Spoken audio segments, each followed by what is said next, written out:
সংরক্ষিত নারী আসনের সংসদ সদস্য হিসেবে শপথ নিয়েছেন এনসিপির যুগ্ম আহ্বায়ক নুসরাত তাবাসসুম। এদিকে এনসিপির আরেক যুগ্ম আহ্বায়ক মনিরা শারমিন মনোনয়নপত্র বাতিলের সিদ্ধান্ত কেন অবৈধ হবে না তা জানতে চেয়ে রুল জারি করেছেন হাইকোর্ট।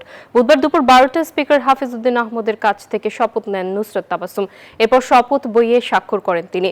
অন্যদিকে জামায়াত জোটের আরেক প্রার্থী মনিরা শারমিন মনোনয়ন ফিরে পেতে আদালতের দ্বারস্থ হয়েছিলেন। আদালত রুল জারি করে সংশ্লিষ্টদের জবাব দিতে বলেন।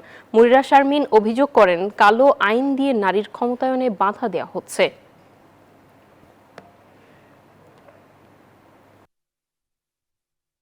এই জায়গাটা আমার মনে হয় যে রাজনৈতিক ক্ষমতায়নের ক্ষেত্রে নারী পুরুষ সবার জন্যই আসলে এটি একটা বাধা। মনিরা শারমিন এখানে একজন বৈধ প্রার্থী।